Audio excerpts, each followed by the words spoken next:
Assalamualaikum warahmatullahi wabarakatuh. Apa kabar sahabat Amirul Mukminin?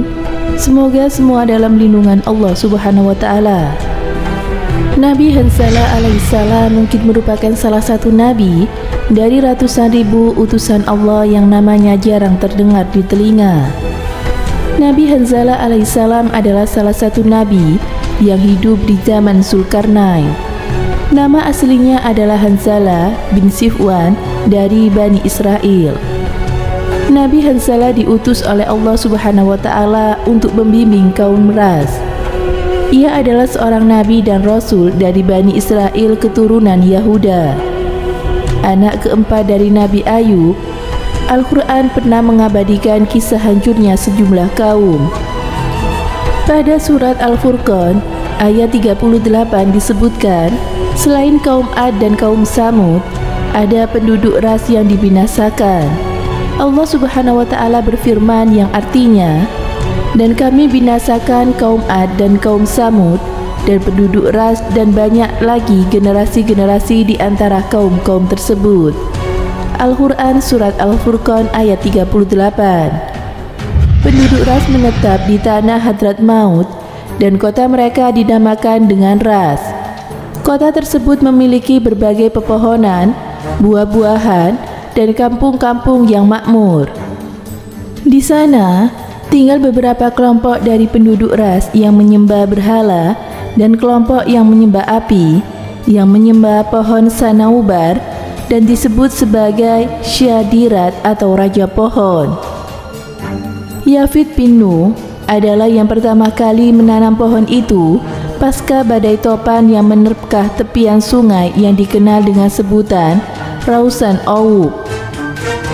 Yafid menyebar 12 bibit pohon sanaubar ke 12 desa di tepian sungai. Desa-desa tersebut bernama Oban, Ozar, Di, Bahman, Isfan, Farwadin, Ordi, Basyat, Kordad, Murdad, Tir, Mir, dan Syariwan. Nama-nama tersebut kemudian dijadikan nama-nama bulan dalam sistem penanggalan bangsa Azami dan bangsa Persia. Kemudian mereka menyangka bahwa pusat dari pohon sanaubar yang terdapat mata air yang mengalir itu adalah sumber kehidupan Tuhan yang turun ke muka bumi. Dalam rangka pemujaan, kaum Ras mengadakan sebuah perayaan rutin setiap bulannya. Pada hari raya itu, mereka mempersembahkan seserahan berupa daging yang dibakar. Meyakini bahwa pohon tersebut merupakan hayat al-ilahiyat atau kehidupan ketuhanan, sehingga tidak diperbolehkan siapapun mengganggu kehidupan pohon itu. Menurut kisah dari Al-Kisai, kota yang ditinggali oleh Hanzalah terdapat sebuah gunung yang bernama Falak, yang menjadi tempat tinggal burung raksasa bernama Anka. Apabila burung itu terbang, tubuhnya bisa menutupi sinar matahari, lehernya panjang seperti unta, dan memiliki 4 sayap. Burung itu suka membawa hewan-hewan berukuran besar seperti kuda, unta, gajah ke gunung tempat tinggalnya lalu memangsanya. Keberadaan burung Anka membuat kaum Ras gelisah. Oleh karena itu mereka meminta solusi kepada Nabi Hanzalah. Kaum Ras berjanji akan percaya kepada semua dakwah Nabi Hanzalah jika burung itu benar-benar mati. Beliau berdoa kepada Allah Subhanahu wa taala agar melenyapkan burung-burung Anka itu. Hasilnya seekor demi seekor Anka terjatuh dari angkasa dan terbakar, hingga tidak ada lagi burung Anka yang tersisa di dunia. Nabi Hanzalah pun memulai dakwanya kepada kaum Ras. Namun apa yang terjadi? Kaum Ras malah menentang ajaran Nabi Hanzalah yang mengajarkan untuk beriman kepada Allah Subhanahu wa taala. Mereka pun menyebut bahwa Nabi Hanzalah seorang yang menyesatkan sekaligus kafir. Karena dakwanya tidak diterima, akhirnya Nabi Hanzalah berdoa kepada Allah Subhanahu wa taala untuk membuat layu pohon sanaubar yang disembah oleh mereka. Allah pun mengabulkan doanya. Pohon sanaubar tiba-tiba layu dan mati. Saat menyaksikan itu, kaum Ras sangat marah dan berkata, "Sesungguhnya lelaki itu telah menyihir Tuhan kita." Mereka pun membuat sebuah sumur yang sangat dalam untuk membuang Nabi Hanzalah dan membuatnya mati karena kelaparan serta kehausan. Setelah mereka menangkap Nabi Hanzalah dan melemparkannya ke dalam sumur yang sudah dibuat, lalu menutupnya dengan batu yang besar, seorang budak yang beriman kepada Nabi Hanzalah dan kepada Allah Subhanahu wa Ta'ala pun melihat bagaimana Nabi Hanzalah dimasukkan ke dalam sumur itu. Budak hitam itu tidak bisa mengeluarkan Nabi Hanzalah dari sumur itu. Ia hanya bisa memberi makan Nabi Hanzalah secara diam-diam. Ia melakukannya setiap hari agar Nabi Hanzalah tidak mati kelaparan. Budak hitam itu pun memberi makan kepada Nabi Hanzalah setiap habis mencari kayu bakar. Akhirnya Nabi Hanzalah berdoa kepada Allah Subhanahu wa Ta'ala untuk memberikan hukuman kepada kaum Ras atas perbuatan yang telah mereka lakukan. Akhirnya Allah Subhanahu wa Ta'ala pun memberikan kaum Ras azab yang sangat pedih. Allah mengazab kaum Ras dengan menjadikan mereka batu hitam. Tidak hanya orangnya saja, bahkan pepohonan, hewan ternak pun berubah menjadi batu hitam. Semoga kita dapat mengambil pelajaran dari kisah tersebut. Semoga bermanfaat. Wallahu a'lam bishawab.